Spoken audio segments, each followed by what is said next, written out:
Ei, voltando para aquela revisão. Vocês estão entendendo a sequência de nossa aula? Eu estou fazendo um apanhado bem aprofundado desse imperialismo, desse nacionalismo, para vocês entenderem como essa nova conjuntura que se forma ao mundo a partir da Revolução Francesa, ela se apresenta. A Revolução Francesa ela acontece ali no final do século XVIII. Vai se dar aquele processo do século XVIII. Napoleão Bonaparte depois vai pegar, vai tomar conta da França, e nós temos ali no início do século XIX, nós já temos a expulsão da família real para o Brasil. Mas a Europa, a partir do século XIX, a Europa está passando por um processo de ebulição, ela está passando pela Belle Époque, ela está passando pela Segunda Revolução Industrial, ela está passando pela expansão imperialista. Então, tudo isso são características que nós estamos trabalhando detalhadamente dentro da nossa aula. Por quê? Porque o século XIX ele vai passar rápido. Apesar que Eric Hobsbawm, o historiador, ele diz o breve século XX, mas o século XIX, se nós olharmos assim, ele também tem uma transição rápida, que é um momento que se achava que não iria se entrar em guerra. Só que esses países imperialistas vão entrar em guerra. Na tela para vocês. Agora, nossa aula de revisão, nós iremos ver a origem do nacionalismo, como é que ele se origina. Que momento? Nós temos povos que têm história, cultura, língua, tradições semelhantes, que tentam se reunir dentro desse processo nacionalista. Então, eles vão pegar um discurso de identidade, de pertencimento, de destino comum, e eles vão formar esses estados organizados em torno de uma nação. Isso é o nacionalismo. Antes do século XIX, grande parte da Europa eram formados por grandes impérios, o austro-húngaro, o russo, o Império Otomano e vários povos diferentes. Aí quando chega no século XIX, esse cenário tende a mudar. Tende a mudar. Nós temos aí, vimos também o liberalismo, os movimentos liberais, as constituições que vão vir com esses movimentos liberais, esse fortalecimento desses movimentos liberais do século XIX, Adam Smith, que vai falar muito sobre esse liberalismo, os movimentos nacionalistas italianos, a unificação da Itália, a unificação da Alemanha, são movimentos que estão ligados ao liberalismo, mas ligados a um nacionalismo. E esse nacionalismo, essa busca por uma nação, ela vai causar conflitos, guerra, disputa. Nós já vimos que muitos estados entram em conflito, como foi o caso da Alemanha, como foi o caso da Itália. A unificação da Itália e da Alemanha não foi pacífico, ela teve conflitos. E no final do século XIX, o nacionalismo ele passou a combinar militarismo, rivalidade entre potências e imperialismo. Aí a coisa não prestou, gente. Aí isso não vai prestar. Isso vai resultar na Primeira Guerra Mundial. O nacionalismo torna-se uma ideologia capaz de mobilizar grandes massas da população. Olha, vamos à guerra, vamos lutar pela nossa nação. O pobre do povo não sabia nem o que era que eles estavam falando. Mas estavam em guerra lutando por uma nação que eles nem compreendiam direito o que era. E no final do século XIX, esse nacionalismo, ele que já tinha se baseado no militarismo, na rivalidade entre potência e no imperialismo, ele vai buscar uma expansão imperialista europeia. E muitos países afirmaram que estavam levando a civilização e progresso a povos, utilizando o nacionalismo como argumento para legitimar essas conquistas. E os governos passaram a incentivar o sentimento patriótico para fortalecer a unidade nacional, e foi feito um sistema educacional. com bases nacionalistas, celebrações históricas, construções de monumentos, divulgação de símbolos nacionais. Então isso era criar um nacionalismo para que o povo fosse adestrado a lutar por uma nação. E eles vão conseguir. Porque esse povo, depois, sem entender direito o que era uma guerra, vão ser convocados para a Primeira Guerra Mundial. Faça atividade, eu já volto com a correção.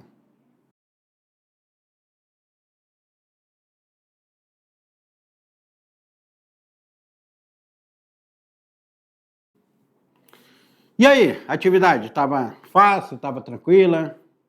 Atividade de sala de vocês aí. Teve um aluno ali que perguntou, professor, que blusa é essa sua aí? Olha, é a blusa que celebra a Estrada de Ferro Madeira Memorial. Olha aqui os trilhos da Estrada de Ferro. Aqui Rondônia. Aqui o trem. A locomotiva. No meu Instagram tem uma matéria que eu dei para o jornal hoje, que eu falo sobre a volta do apito da locomotiva 18. Muito legal. Quando a locomotiva 18 voltou. O ano passado voltou a apitar, voltou a funcionar. E agora, eu, como historiador, estou acompanhando agora a revitalização que vai ser feita na locomotiva 50, que é a locomotiva mais leve, a locomotiva que vai fazer o passeio turístico lá da Estrada de Ferro até a Candelária. Isso é muito legal, esse passeio. Vocês não perdem por esperar. Então, estamos querendo, na realidade, levar até Santo Antônio esse passeio, reativar. Já pensou você vir em Porto Velho e voltando a andar de trem? Aquele apito, aquela fumaça, aqueles trilhos, aquele tchau, tchau, tchau, tchau. Muito legal. Mas sim, mas isso daqui faz parte do nosso pertencimento. E o nacionalismo que nós estamos trabalhando, ele trabalha com pertencimento também, com simbologias, para nos sentirmos que aquilo nos pertence, ele faz parte de nossa história. Na tela para vocês, atividade de número 1. Durante o século XIX, a Europa passou por importantes transformações políticas que levaram à formação de diversos estados-nações. Esse processo esteve ligado ao crescimento do nacionalismo e à crise de grandes impérios europeus. Sobre esse processo histórico, assinale a alternativa correta. O nacionalismo defendia que os povos com a língua, cultura e história comum deveriam formar um estado próprio? Era isso? O nacionalismo defendia a manutenção dos grandes impérios, manutenção desses impérios multinacionais europeus?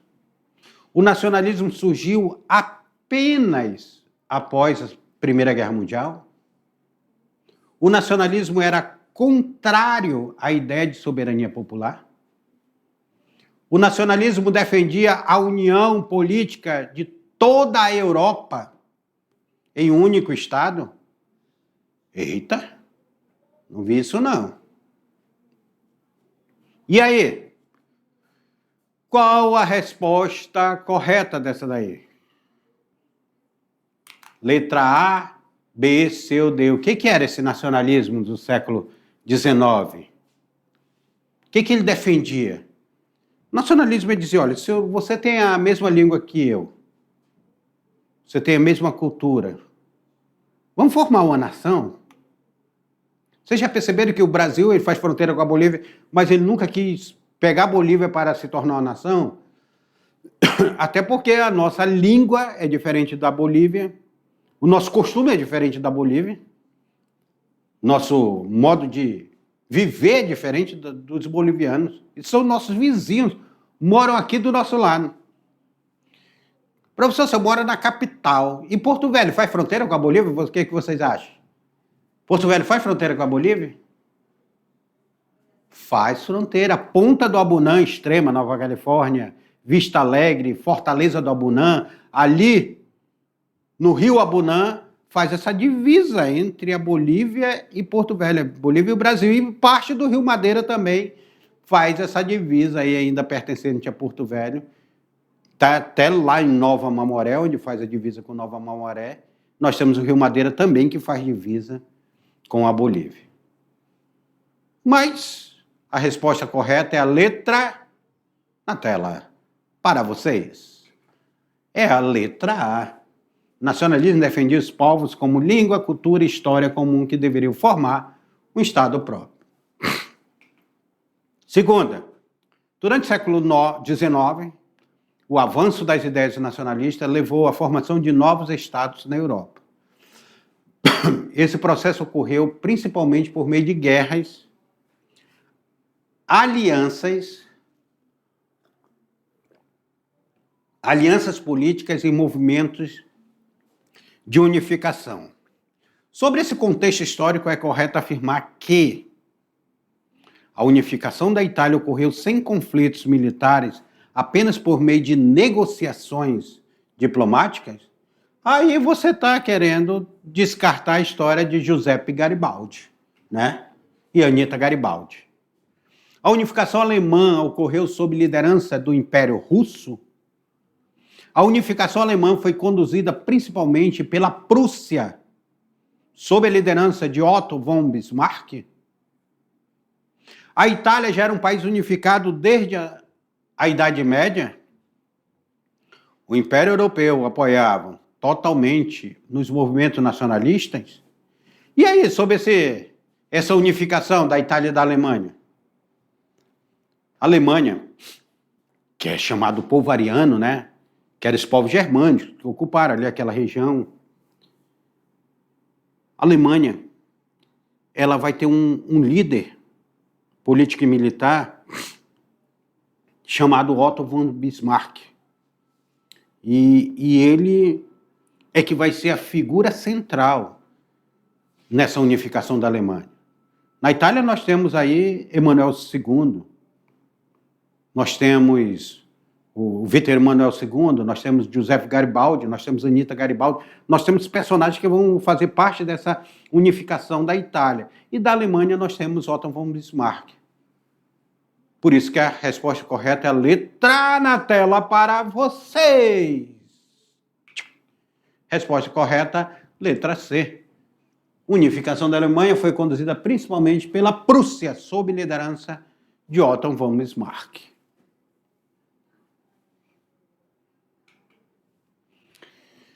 Questão 3. No século XIX, o nacionalismo tornou-se uma força política importante na Europa.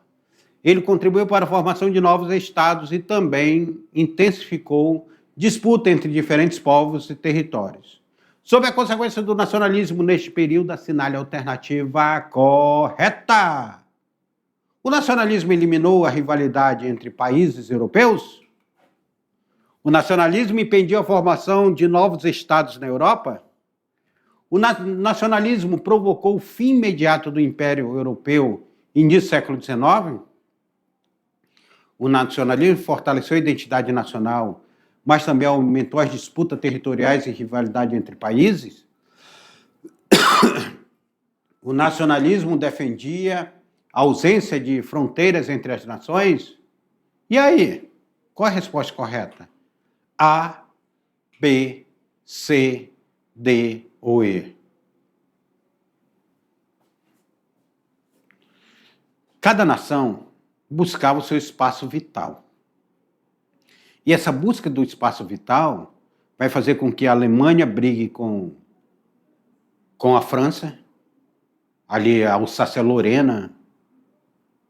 Nós temos briga lá nos Balcãs, ou Balcãs. Nós temos disputas territoriais ferrenhas. E esse nacionalismo, ele cria nações, mas ao mesmo tempo ele cria conflitos entre essas nações.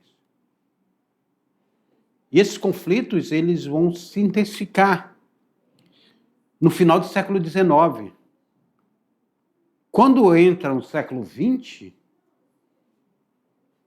O século XX já entra muito tenso, uma tensão muito grande.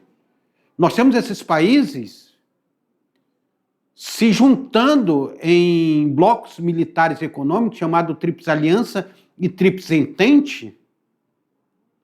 E essa Tríplice Aliança, essa Tríplice Entente, vai chegar um momento que ela vai bater de frente.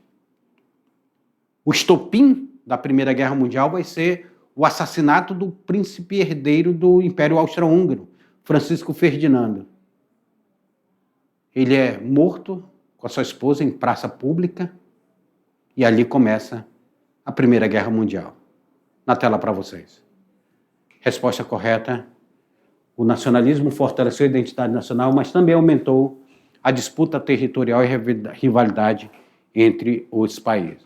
Olha nosso foguetinho aparecendo. Cadê? Opa, professor, o senhor passou o foguete, cadê o foguetinho? Tá aí ele aparecendo.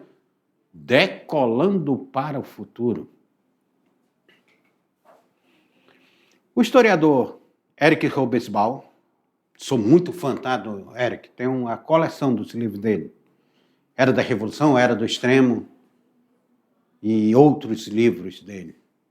Afirma que o nacionalismo moderno foi um dos fenômenos políticos mais importantes do século XIX, pois mobilizou populações em torno da ideia de pertencimento nacional. Nesse contexto histórico, o movimento nacionalista europeu estava relacionado principalmente à defesa do absolutismo monárquico, à manutenção de grandes impérios multinacionais europeus, a eliminação de fronteiras políticas entre países, a ideia de que cada povo deveria ter um Estado próprio baseado na identidade cultural e política, a negação da participação política das populações. A ideia era que cada povo tivesse o seu Estado próprio. Mas como organizar um Estado próprio? E como caracterizar um povo? Esse povo, ele começa a se caracterizar pela sua identidade, pela sua língua, pelo seu costume, pela sua cultura. Olha como a cultura é importante. Porque é a cultura que unifica um povo. Vocês já viram aqui que há uma unidade muito próxima entre Porto Velho e Guajará-Mirim? Porque eles têm uma cultura muito parecida, Porto Velho e Guajará-Mirim. Quando chega de Ariquemes para lá, a cultura modifica e o interior, às vezes, se unifica mais do que com a capital.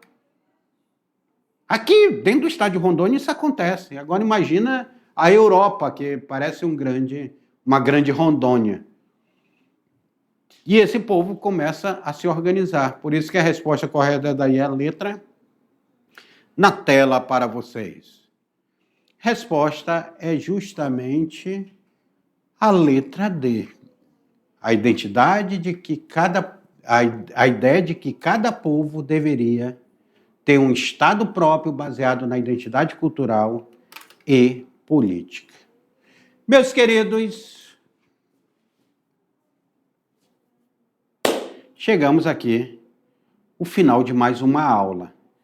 Falando nessa aula sobre nação, unificação, sobre o povo, sobre ideia de nação. Mas a próxima aula, nós iremos ver agora detalhadamente a unificação de dois estados que se unificaram tardiamente, Alemanha e Itália. Até a próxima aula.